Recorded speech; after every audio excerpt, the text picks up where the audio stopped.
Eyewitness News with live breaking news. Welcome back to Eyewitness News, and we are following breaking news right now. This happening in Studio City. As you can see, it is a chase.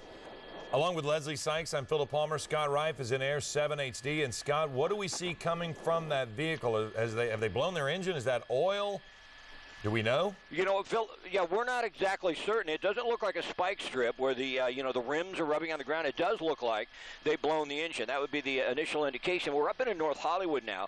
The vehicle is a Ford Contour. I think that's a four-door vehicle. I'm not certain yet, but traveling at extremely high rates of speed, northbound on Coldwater Canyon. We picked it up in the Studio City area, and the vehicle and the driver are traveling very erratically at very high rates of speed, and this is one of those pursuits that is extremely dangerous. You see that it looks like that may have been a red light that the vehicle just went through. We've seen that in several instances. I also saw the vehicle go up onto the curb maybe about 4 or 5 minutes ago, and that's when it may have done some damage. It may have busted or ruptured one of the exhaust pipes, and that's maybe why we're seeing the smoke come from out behind the vehicle. But the vehicle can still drive very quickly at a very high rate, and it looks like the driver still has control of the car. So we're not certain exactly what the smoke is. I think it's that exhaust pipe that was damaged when it went up on the curb. LAPD is the authority here. They're going to get an air unit over this sometime soon, but it's still in the North Hollywood area. We're continuing northbound on Coldwater Canyon, but at an extremely high rate of speed. It's a stolen vehicle, started, we believe, in the West LA area at one time up onto the 405 northbound, and now once again traveling here very, very dangerously on our surface streets in the North Hollywood area. All right, Scott, and we can see him going into an intersection right now. I wish I could tell you that quickly. Just off of, it could be onto Laurel Canyon. I'm not certain, right where they merge on the north end of the valley here. And it looks like he's traveling at such a high rate of speed. The police want this over. We don't see LAPD travel at this rate behind a vehicle like this very often because it is so dangerous. But right now we don't have a lot of pedestrians out. If there's a time to try and end this, now would be the time before we get into the morning where we may have children out on the roadways, but certainly now, if I look out, this looks like we're on Roscoe, headed westbound, so we're going to be headed towards the Van Nuys area. But, boy, just moments ago, it was very, very close. The vehicle almost hit a couple of cars in that intersection, swerved out of control. So we have a person here, a suspect that at this point does not want to be taken into control, and it looks like he'll drive at any rate of speed and do anything to continue to try and flee from police. All right, Scott, what all do we know about this person? We know that it was a stolen vehicle. Is there one Oh, boy, there we go. There we go. He's going to spin out. I think this might be the end of it. Oh, boy, he fell out of the car. Police are on him quickly. He's starting to run. It doesn't look like there's another person in the vehicle. He's almost hit by that patrol car, and officers have him surrounded. There he goes. He knows it's over.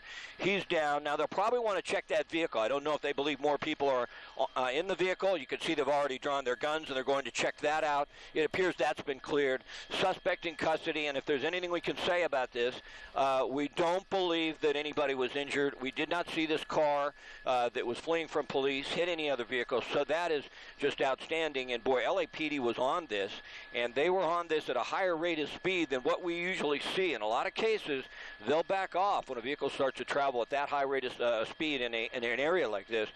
This morning they did not, and certainly it looks like at this point it ended as well as it could. The suspect in custody. We don't believe anyone hurt. We didn't see the entire pursuit, so that's why I'm saying that.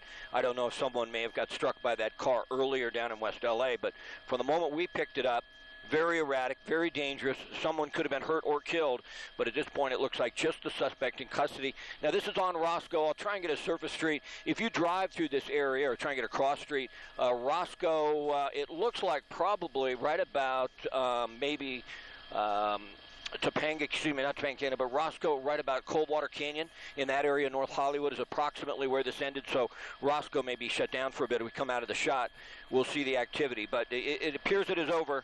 Once again, we saw how dangerous it was and how wild it was as this vehicle was traveling through some of those red lights. Well, and that's a pretty busy part of town, especially once you start even getting near or bothering Coldwater and that section. But, you know, Scott, one of the things about that guy, I don't know if we can recue the actual end of the pursuit, but the way he did it, where he just rolled himself out of the vehicle, it was as if this was his attempt at running away there, but he nearly ran himself over. Yeah, Roscoe and Mammoth is what they're telling me. So Roscoe will be shut down. That's what you need to know in this area. And, yeah, I think Philip, he wanted out of that vehicle pretty badly, opened the door before it had actually stopped, and did run the risk that that car could have run him right over. He was able to get out, but certainly, as you can see, he didn't get far, and police were right on top of this. It's LAPD that were in charge of this pursuit. And I would imagine, since the way this ended, they may have to keep Roscoe blocked for another 10, 15 minutes, but I would imagine by the time the rush hour portion of our commute comes, that Roscoe will be reopened. All right, Scott, thanks very much for that.